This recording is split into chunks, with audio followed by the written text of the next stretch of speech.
Hello नमस्कार। मैं देवेंद्र आप सभी का अपने YouTube channel exam times GK पर स्वागत करता हूं। आशा करता हूं आप सब बहुत अच्छे होंगे और अपनी तैयारी में लगे होंगे। करंट अफेयर्स की 10 मिनट सीरीज में आपका स्वागत है। तो चलिए देखते हैं आज के टॉप 10 करंट अफेयर्स जो आपके एग्जाम के लिए बहुत ही महत्वपूर्ण साबित होंगे। लेकिन उससे पहले आज का विचार है, जीवन एक पुस्तक की तरह है, हर दिन एक नया पृष्ठ है। हमारा जीवन भी एक किताब की तरह ही होता है, हर दिन हमें एक नया पेज पलटना होता है। अब आपके ऊपर निर्भर करता है कि आप उस पेज में क्या लिखना चाहते हैं, खुशियाँ, सफलता और अपने लिए संघर्ष की कहानियां लिखना चाहते हैं या फिर असफलता, दुख, दर्द लिखना चाहते हैं। ये आपके ऊपर है। इसलिए जितना हो सके उतनी शानदार अपनी जिंदगी की किताब लिखिए, कलम आपके हाथों में है। तो चलिए चलते हैं आज के पहले सवाल की तरफ। पहला क्वेश्चन है, उत्तर प्रदेश सरकार ने किस क्षेत्र में जाति उल्लेख पर पूर्ण प्रतिबंध लगाया है?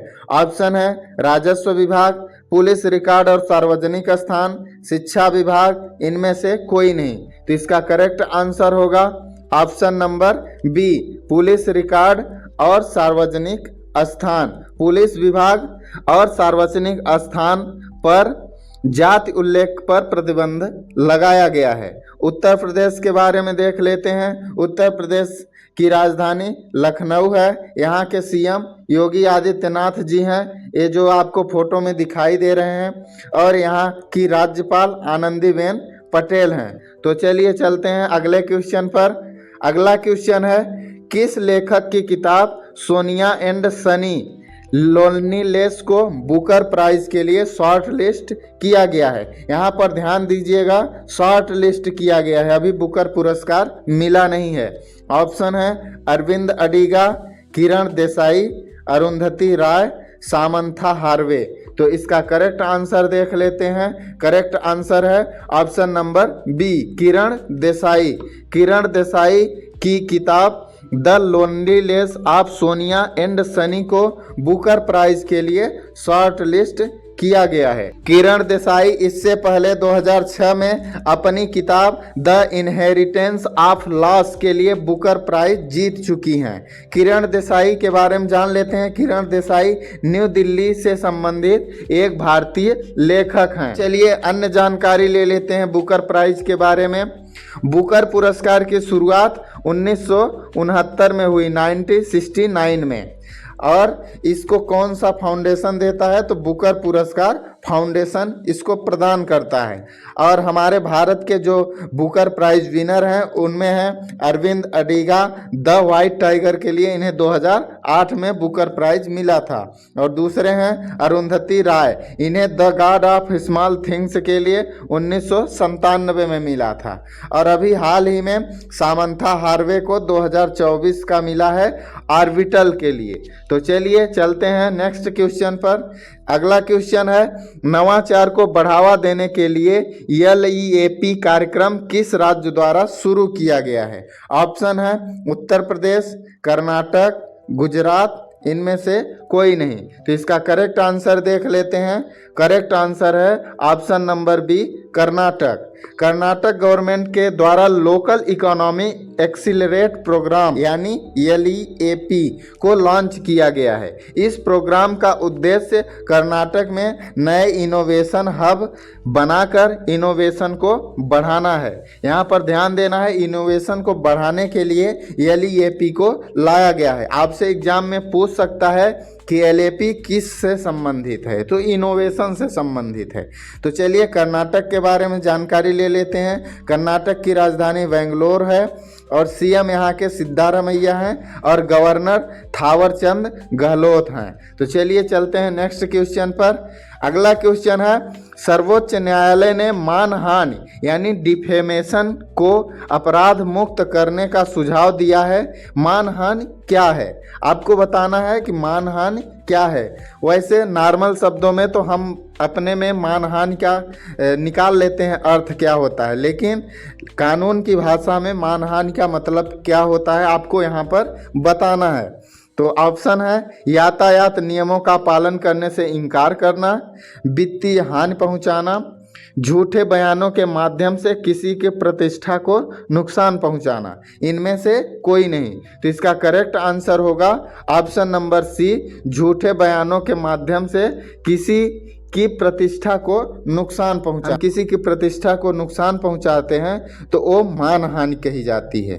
तो भारत में डिफेमेशन के बारे में इंडियन पिनल कोड जो आईपीसी थी वो 1860 की, उसकी सेक्शन 499 में दिया गया था, जबकि भारतीय न्याय संहिता जो अभी 2023 में लागू हुई है उसके सेक्शन 356 में मानहानि के बारे में दिया गया है। तो चलिए चलते हैं अगले क्वेश्चन पर। अगला क्वेश्चन है हाल ही में अंत्योदय दिवस कब मनाया गया है? अंत्योदय दिवस आपको बताना है। ऑप्शन है 25 सितंबर, 14 सितंबर, 21 सितंबर, इनमें से कोई नहीं। इसका करेक्ट आंसर होगा ऑप्शन नंबर ए 25 सितंबर। पंडित दीनदयाल उपाध्याय की जयंती के उपलक्ष्य में 25 सितंबर 2025 को अंत्योदय दिवस मनाया गया। यह दिन उनके जीवन और योगदान को याद करने के लिए मनाया जाता है। तो चलिए इस महीने के महत्वपूर्ण दिवस देख लेते हैं। पहला है 8 सितंबर। 8 सितंबर को विश्व साक्षरता दिवस मनाया जाता है। दूसरा है 14 सितंबर। इस दिन को राष्ट्रीय हिंदी दिवस मनाया जाता है, क्योंकि संविधान द्वारा 1949 में 14 सितंबर 1949 के दिन ही हमारी जो आधिकारिक भाषा थी हिंदी को बनाया गया था। और 15 सितंबर को इंजीनियर्स डे और अंतर्राष्ट्रीय लोकतंत्र दिवस मनाया जाता है। 16 सितंबर को अंतर्राष्ट्रीय ओजोन संरक्षण दिवस मनाया जाता है और 21 सितंबर को अंतर्राष्ट्रीय शांति दिवस मनाया जाता है। और आप एक डेट और नोट कर लीजिएगा, 5 सितंबर को राष्ट्रीय शिक्षक दिवस मनाया जाता है। तो चलिए चलते हैं नेक्स्ट क्वेश्चन पर। अगला क्वेश्चन है हाल ही में नदी उत्सव का आयोजन कहाँ शुरू हुआ है? नदी उत्सव आपको बताना है। ऑप्शन है नई दिल्ली, वाराणसी, अयोध्या, हरिद्वार। तो इसका करेक्ट आंसर होगा ऑप्शन नंबर ए नई दिल्ली। नई दिल्ली में नदी उत्सव संस्कृति मंत्रालय के द्वारा 25 सितंबर को शुरू किया गया। केंद्रीय जल शक्ति मंत्री CR पाटिल 3 दिवसीय कार्यक्रम का उद्घाटन करेंगे। आपको बता दें कि हमारे देश की राष्ट्रीय नदी जो है वो गंगा है, गंगा नदी। तो चलिए चलते हैं अगले क्वेश्चन पर। अगला क्वेश्चन है हाल ही में किस देश में रोष हसनाह उत्सव मनाया गया? रोष हसनाह उत्सव। तो आपको बताना है कि किस देश में रोष हसनाह उत्सव मनाया गया है। ऑप्शन है सऊदी अरब, फिलिस्तीन, इजराइल, मोरक्को। तो इसका करेक्ट आंसर होगा ऑप्शन नंबर सी इजराइल। आप सबको पता होगा इजराइल एकमात्र ऐसा देश है जो यहूदी देश है, इसलिए यहाँ पर इनका नव वर्ष जो होता है रोष हसना इसे मनाया गया। तो चलिए इजराइल के बारे में जानकारी ले लेते हैं। इजराइल की राजधानी है जेरूसलेम और मुद्रा यहाँ की है इजरायली न्यू शेकेल और प्रधानमंत्री यहाँ के हैं बेंजामिन नेतन्याहू और राष्ट्रपति इसहाक हर्जोग हैं। तो आप सब ध्यान रखिएगा। तो चलिए चलते हैं अगले क्वेश्चन पर। अगला क्वेश्चन है हाल ही में कौन सा देश 2026 तक भारत को S-400 मिसाइल प्रणाली की आपूर्ति पूरी कर देगा? S-400 आपने ये नाम पहले भी सुना होगा। तो ऑप्शन है जापान, अमेरिका, चीन, रूस। तो इसका करेक्ट आंसर देख लेते हैं। इसका करेक्ट आंसर है ऑप्शन नंबर बी रूस। रूस द्वारा S-400 दिया जाएगा। इसकी रूस की राजधानी है मॉस्को और यहाँ की मुद्रा है रूबल और राष्ट्रपति व्लादिमीर पुतिन। अभी आप सबको पता ही होगा कि 3 साल से रूस और यूक्रेन का वार चल रहा है। अगला क्वेश्चन है हाल ही में विश्व खाद्य भारत 2025 कहाँ शुरू हुआ? विश्व खाद्य भारत 2025। ऑप्शन है कोलकाता, मुंबई, नई दिल्ली, बेंगलुरु। तो इसका करेक्ट आंसर होगा ऑप्शन नंबर सी नई दिल्ली।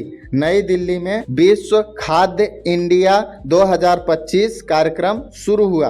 भारत 25 से 28 सितंबर 2025 तक भारत मंडपम जो कि नई दिल्ली में स्थित है, वहां पर चौथे संस्करण वर्ल्ड फूड इंडिया की मेजबानी करेगा।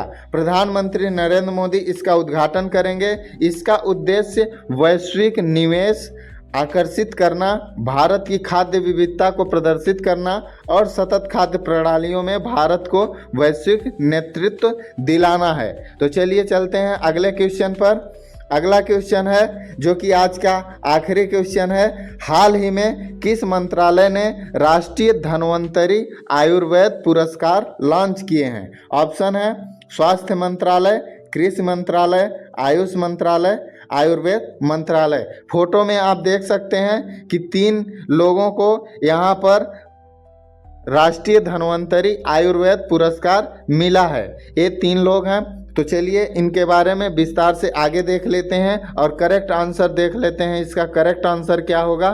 तो करेक्ट आंसर है ऑप्शन नंबर सी आयुष मंत्रालय। आयुष मंत्रालय द्वारा यह राष्ट्रीय धन्वंतरी आयुर्वेद पुरस्कार लॉन्च किया गया है। आयुष मंत्रालय ने आयुर्वेद में उत्कृष्ट योगदान को मान्यता देने और स्थापित एवं युवा चिकित्सकों को प्रेरित करने के लिए राष्ट्रीय धन्वंतरी आयुर्वेद पुरस्कार लॉन्च किए हैं। 2025 में आयुर्वेद दिवस हर साल 23 सितंबर को मनाया जाएगा।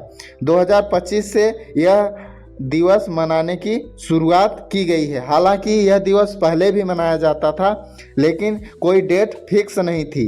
लेकिन 2025 में इसकी डेट 23 सितंबर फिक्स कर दी गई है। तो इसको आप ज़रूर नोट कर लीजिएगा, ये बहुत ही इम्पोर्टेंट क्वेश्चन है।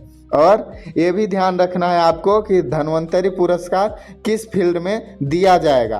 तो आप सबको पता ही है कि युवा चिकित्सकों को प्रोत्साहित करने के लिए। तो ये रहे आज के टॉप 10 करंट अफेयर्स के महत्वपूर्ण सवाल। आशा करता हूँ आपकी तैयारी के लिए बहुत ही महत्वपूर्ण साबित होंगे। आपको यह 10 मिनट सीरीज कैसी लगी कमेंट बॉक्स में ज़रूर बताइएगा। और हमारा वीडियो अगर अच्छा लगा हो तो आप अपने दोस्तों साथियों में ज़रूर शेयर करिएगा और हमारे चैनल को सब्सक्राइब करना मत भूलिएगा। तो चलिए मिलते हैं अगले वीडियो में, तब तक के लिए जय हिंद, धन्यवाद।